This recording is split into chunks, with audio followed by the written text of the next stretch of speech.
Capítulo 15. A las 8:30, unos criados que prodigaban reverencias, hicieron entrar en el salón de la Dinarborough a Dorian Gray, vestido de punta en blanco, y con un ramillete de violetas de Parma en el ojal de la chaqueta. Le latían las sienes con violencia, y se sentía presa de una extraordinaria agitación nerviosa, pero sus modales, cuando se inclinó sobre la mano de su anfitriona, tenían la misma elegancia y naturalidad de siempre. Quizá uno nunca se muestra tan natural como cuando representa un papel. Desde luego, nadie que observara aquella noche a Dorian Gray podría haber creído que acababa de vivir una tragedia comparable a las más horribles de nuestra época. Imposible que aquellos dedos tan delicadamente cincelados hubieran empuñado un cuchillo con intención pecaminosa, o que aquellos labios sonrientes hubieran podido blasfemar y burlarse de la bondad. Él mismo no podía por menos de asombrarse ante su propia calma, y, por unos momentos, sintió intensamente el terrible júbilo de quien lleva con éxito una doble vida. Se trataba de una cena con pocos invitados, reunidos de manera más bien precipitada por la Dinarborough, mujer muy inteligente, poseedora de lo que Lord Henry solía describir como restos de una fealdad realmente notable, que había resultado ser una excelente esposa para uno de los más tediosos embajadores de la corona británica, y que, después de enterrar a su marido con todos los honores en un mausoleo de mármol, diseñado por ella misma, y de casar a sus hijas con hombres ricos, y de edad más bien avanzada, se había dedicado a los placeres de la narrativa francesa, de la cocina francesa, e incluso del esprit francés, cuando se ponía a su alcance. Dorian era uno de sus invitados preferidos, y siempre le decía que se alegraba muchísimo de no haberlo conocido de joven. «Sí, querido mío, que me hubiera enamorado perdidamente de usted», solía decir, «y que me habría liado la manta a la cabeza por su causa. Es una suerte que nadie hubiera pensado en usted por entonces. Cabe, de todos modos, que la idea de la manta no me atrajera demasiado, porque nunca llegué a coquetear con nadie. Aunque creo que la culpa fue más bien de Narborough. Era terriblemente miope, y se obtiene muy poco placer engañando a un marido que no ve absolutamente nada. Sus invitados de aquella noche eran personas más bien aburridas. La verdad, le explicó la anfitriona a Dorian Gray desde detrás de un abanico bastante venido a menos, era que una de sus hijas casadas se había presentado de repente para pasar una temporada con ella, y, para empeorar las cosas, lo había hecho acompañada por su marido. «Creo que ha sido una crueldad por su parte, querido mío», le susurró. «Es cierto que yo los visito todos los veranos al regresar de Homburg, pero una anciana como yo necesita aire fresco a veces, y, además, consigo despertarlos. No se puede imaginar la existencia que llevan. Vida rural en estado puro. Se levantan pronto porque tienen mucho que hacer, y también se acuestan pronto porque apenas tienen nada en que pensar. No ha habido un escándalo por los alrededores desde los tiempos de la reina Isabel, y en consecuencia todos se quedan dormidos después de cenar. Haga el favor de no sentarse junto a ninguno de los dos. Siéntese a mi lado». Dorian murmuró el adecuado cumplido, y recorrió el salón con la vista. Sí, no era mucho lo que cabía esperar de aquellos comensales. A dos de los invitados no los había visto nunca, y los restantes eran Ernesta Rowden, una de las mediocridades de mediana edad que tanto abundan en los clubs londinenses, y que carecen de enemigos, pero a quienes sus amigos aborrecen cordialmente. Lady Ruxton, una mujer de 47 años, y de nariz ganchuda, que se vestía con exageración, y trataba siempre de colocarse en situaciones comprometidas. Si bien, para gran desencanto suyo, nadie estaba nunca dispuesto a creer nada en contra suya, dada su extrema fealdad. La señora Erline, una revista que no era nadie, con un seseo delicioso y cabellos de color rojo veneciano. Lady Alice Chapman, la hija de la anfitriona, una aburrida joven, sin la menor elegancia, con uno de esos característicos rostros británicos que, una vez vistos, jamás se recuerdan. Y su marido, criatura de mejillas rubicundas y patillas canas que, como tantos de su clase, vivía convencido de que una desmedida jovialidad es disculpa suficiente para la absoluta falta de ideas. Estaba ya bastante arrepentido de haber aceptado la invitación cuando la Dinarborough, mirando al gran reloj dorado que dilataba sus llamativas curvas sobre la repisa de la chimenea, cubierta de tela malva, exclamó: «Qué mal me parece que Henry Wotton llegue tan tarde. Esta mañana, al azar, he mandado a un propio a su casa, y ha prometido con gran seriedad no defraudarme. Era un consuelo contar con la compañía de Harry, y cuando se abrió la puerta, y Dorian oyó su voz, lenta y melodiosa, que prestaba encanto a una disculpa poco sincera por su retraso, le abandonó el aburrimiento. Durante la cena, sin embargo, fue incapaz de comer. Los criados le fueron retirando plato tras plato sin que probase nada. Lady Narborough no cesó de reprenderlo por lo que ella calificaba de insulto al pobre Adolphe, que ha inventado el menú especialmente para usted, y alguna vez Lord Henry lo miró desde el otro lado de la mesa, sorprendido de su silencio y su aire distante. De cuando en cuando el mayordomo le llenaba la copa de champán. Dorian Gray bebía con avidez, pero su sed iba en aumento. Dorian, dijo finalmente Lord Henry, mientras se servía el chaudfroid, ¿qué te pasa esta noche? Pareces abatido. Creo que está enamorado, exclamó Lady Narborough, y no se atreve a decírmelo por temor a que sienta celos. Y tiene toda la razón, porque los sentiría. Mi querida Lady Narborough, murmuró Dorian Gray sonriendo. Llevo sin enamorarme toda una semana. Exactamente, desde que Madame de Ferrol abandonó Londres. ¿Cómo es posible que los hombres se enamoren de esa mujer? Exclamó la anciana señora. Es algo que no consigo entender. Se debe sencillamente a que Madame de Ferrol se acuerda de la época en que usted no era más que una niña. Lady Narborough, dijo Lord Henry. Es el único eslabón entre nosotros y los trajes cortos de usted. No se acuerda en absoluto de mis trajes cortos, Lord Henry. Pero yo la recuerdo perfectamente en Viena hace 30 años, así como los escotes que llevaba, por entonces. Sigue siendo partidaria de los escotes, respondió Lord Henry, cogiendo una aceituna con los dedos. Y cuando lleva un vestido muy elegante parece una edición deluxe de una mala novela francesa. Es realmente maravillosa, y siempre depara sorpresas. Su capacidad para el afecto familiar es extraordinaria. Al morir su tercer esposo, el cabello se le puso completamente dorado de la pena. Harry, ¿cómo te atreves?, protestó Dorian. Es una explicación sumamente romántica, rió la anfitriona. Pero, su tercer marido, Lord Henry. ¿No querrá usted decir que Ferrol es el cuarto? Efectivamente, Lady Narborough. No creo una sola palabra. Bien, pregunté al señor Gray. Es uno de sus amigos más íntimos. ¿Es cierto, señor Gray? Eso es lo que ella me ha asegurado, Lady Narborough, respondió Dorian. Le pregunté si, al igual que Margarita de Navarra, había embalsamado los corazones de los difuntos para colgárselos de la cintura. Me dijo que no, porque ninguno de ellos tenía corazón. 4 maridos. A fe mía, que eso es trop de cele. Trop d'audace, le dije yo, comentó Dorian Gray. No es audacia lo que le falta, querido mío. ¿Y cómo es Ferrol? No lo conozco. Los maridos de mujeres muy hermosas pertenecen a la clase delictiva, dijo Lord Henry, saboreando el vino. Lady Narborough le golpeó con su abanico. Lord Henry, no me sorprende en absoluto que el mundo diga de usted que es extraordinariamente malvado. Pero, ¿qué mundo dice eso?, preguntó Lord Henry, alzando las cejas.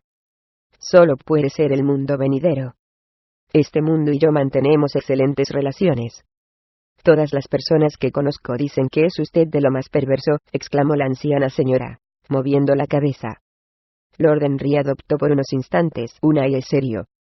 Es perfectamente intolerable, dijo, finalmente, la manera en que la gente va por ahí diciendo, a espaldas de uno, cosas que son absoluta y completamente ciertas. ¿Verdad que es incorregible?, exclamó Dorian, inclinándose hacia adelante en el asiento. Eso es per, dijo, riendo, la anfitriona. Pero si todos ustedes adoran a Madame de Ferrol de esa manera tan ridícula, tendré que volver a casarme para estar a la moda.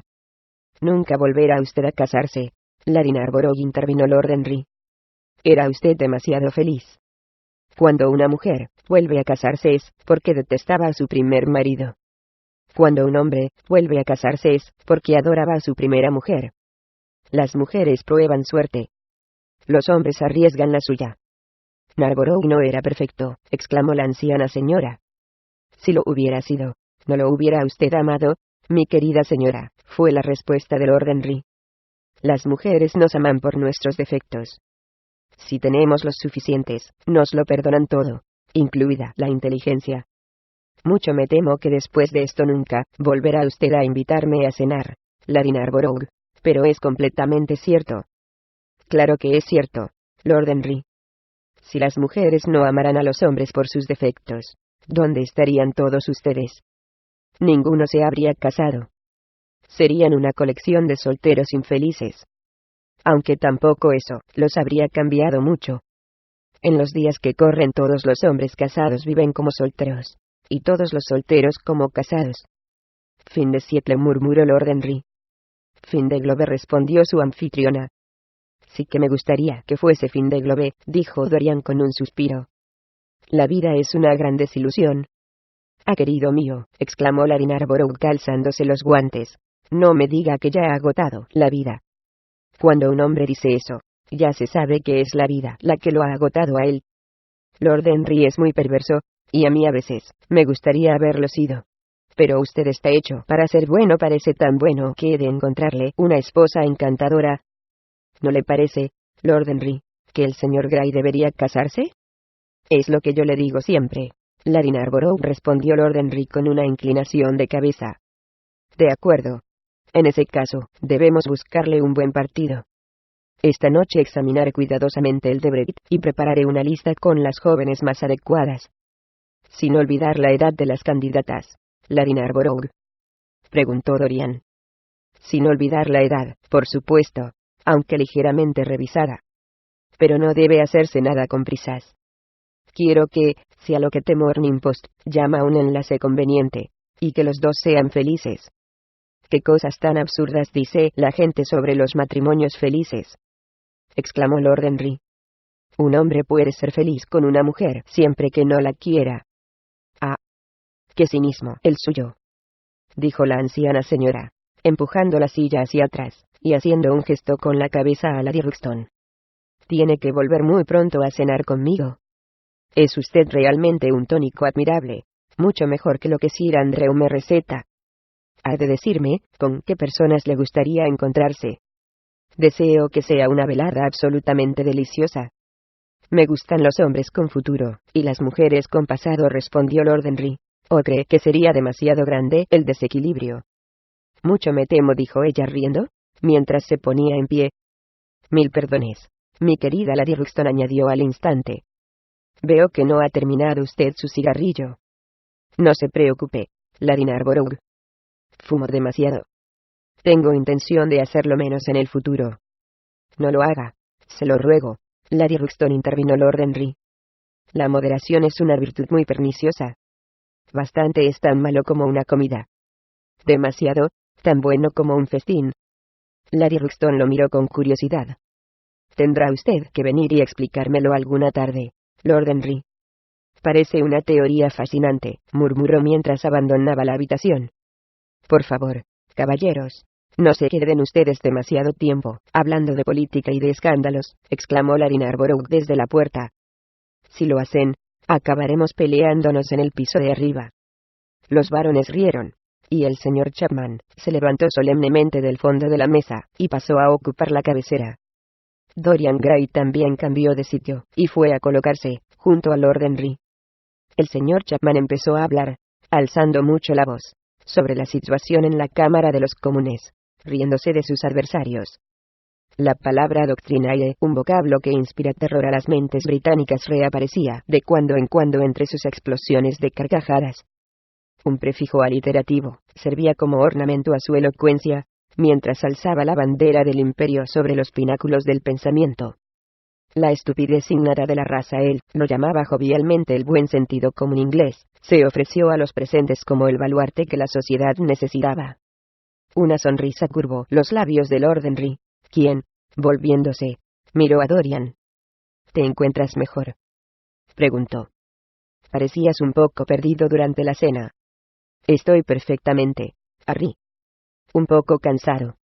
Eso es todo. Anoche te superaste a ti mismo. La duquesita solo ve por tus ojos. Me ha dicho que irá a Selby. Ha prometido estar allí para el día 20. También irá a Monmouth. Sí, Harry. Me aburre terriblemente, casi tanto como la aburre a ella. Mi prima es muy inteligente, demasiado inteligente para una mujer. Le falta el encanto indefinible de la debilidad. Los pies de barro dan todo su valor a la imagen de oro. Tiene unos pies preciosos, pero no son de barro. Blancos pies de porcelana, si quieres. Han pasado por el fuego, y lo que el fuego no destruye, lo endurece. Ha tenido experiencias. ¿Cuánto tiempo lleva casada?, preguntó Dorian. Una eternidad, me dice. Según el libro nobiliario, creo que 10 años, pero 10 años con Monmouth pueden ser una eternidad, e incluso un poco más. ¿Quiénes son los otros invitados? Los Willoughby, Lord Rugby, y su esposa, nuestra anfitriona, Geoffrey Clouston, los habituales. Le he pedido a Lord Grotrian que vaya. Me gusta, dijo Lord Henry. Hay mucha gente que no está de acuerdo, pero yo lo encuentro encantador. Compensa sus ocasionales excesos en el vestir con una educación siempre ultra refinada. Es una persona muy moderna. No sé si podrá formar parte del grupo, Harry. Quizá tenga que ir a Monte Carlo con su padre. Ah, qué molestas son las familias. Procura que vaya. Por cierto, Dorian, anoche desapareciste muy pronto. ¿Qué hiciste después? ¿Volver directamente a casa? Dorian lo miró un momento, y frunció el entrecejo. No, Harry dijo finalmente. No volví a casa hasta cerca de las 3. ¿Fuiste al club? Sí, respondió. Luego se mordió los labios. No. No era eso lo que quería decir. No fui al club. Estuve paseando. No recuerdo lo que hice. Qué inquisitivo eres, Harry. Siempre quieres saber lo que uno hace. Yo siempre quiero olvidarlo. Regresé a casa a las 2:30, si quieres saber la hora exacta. Me había dejado la llave, y Francis tuvo que abrirme la puerta. Si necesitas confirmación sobre ese punto, puedes preguntárselo. Lord Henry se encogió de hombros. Mi querido amigo, como si a mí me importara. Subamos al salón. No, muchas gracias, señor Chapman. No quiero Jerez. ¿A ti te ha sucedido algo, Dorian? Dime qué ha sido. Te encuentro distinto esta noche. No lo tomes a mal, Harry. Estoy nervioso, y de mal humor. Iré mañana, o pasado mañana a verte. Presenta mis excusas a Lady Narborough. No voy a subir a reunirme con las señoras. Tengo que ir a casa. Debo ir a casa. Muy bien. Espero verte mañana a la hora del té. Vendrá la duquesa. Procuraré estar allí, dijo Dorian Gray, abandonando la habitación. Mientras regresaba a su casa se dio cuenta de que el sentimiento de terror que creía haber sofocado volvía a ser acto de presencia. Las preguntas intrascendentes de Lord Henry le habían hecho perder la calma unos instantes, y debía conservarla a toda costa. Había que destruir objetos peligrosos. Su rostro se crispó. Aborrecía hasta la idea de tocarlos. Pero había que hacerlo. Lo comprendía perfectamente, y, después de cerrar con llave la puerta de la biblioteca, abrió el armario secreto en cuyo interior arrojara el abrigo y el maletín de Basil. En la chimenea ardía un fuego muy vivo. Añadió un tronco más. El olor de la ropa y del cuero al quemarse era horrible. Fueron necesarios 3/4 de hora para que todo se consumiera. Al acabar se sentía débil y mareado, y, después de quemar algunas pastillas argelinas en un pebetero de cobre, se mojó las manos y la frente con vinagre aromatizado al almizcle. De repente tuvo un sobresalto. Sus ojos se iluminaron extrañamente, y empezó a mordisquearse el labio inferior. Entre 2 de las ventanas de la biblioteca había un voluminoso bargueño florentino de caoba, con incrustaciones de marfil y lapislázuli. Lo contempló como si fuera algo terrible y fascinante al mismo tiempo, como si contuviera algo que anhelaba, y que, sin embargo, casi aborrecía. Su respiración se aceleró. Un deseo furioso se apoderó de él. Encendió un cigarrillo que tiró instantes después. Dejó caer los párpados hasta que las largas pestañas casi le tocaban la mejilla. Pero seguía mirando al bargueño.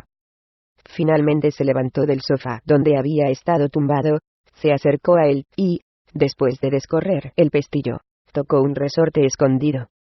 Lentamente apareció un cajón triangular. Sus dedos se movieron instintivamente hacia su interior, y se apoderaron de algo. Era una cajita china de la cal negra recubierta de polvo de oro, delicadamente trabajada. Sus paredes estaban decoradas con sinuosas ondulaciones, y de los cordoncillos de seda colgaban cristales redondos y borlas tejidas con hilos metálicos. Dorian Gray la abrió. Dentro había una pasta verde que tenía el brillo de la cera, y que desprendía un olor peculiar, denso y persistente. Vaciló unos momentos, con una extraña sonrisa inmóvil en el rostro. Luego, tiritando, aunque en la biblioteca hacía muchísimo calor, se irguió y miró el reloj. Faltaban 20 minutos para las 12. Devolvió la cajita china al barbeño, cerró la puerta y pasó a su dormitorio. Cuando la medianoche desgranaba 12 golpes de bronce en la oscuridad, Dorian Gray, vestido con ropa nada llamativa y una bufanda enrollada al cuello, salió sigilosamente de su casa. En Bond Street encontró un coche de punto con un buen caballo. Lo llamó, pero al dar en voz baja una dirección, el cochero movió la cabeza. «Es demasiado lejos para mí», murmuró. «Aquí tiene un soberano», le dijo Dorian Gray. «Le daré otro, si va deprisa». «De acuerdo, señor», respondió el cochero. «Estaremos allí dentro de una hora». Y después de que su pasajero subiera al vehículo, hizo dar la vuelta al caballo, y se dirigió rápidamente hacia el río.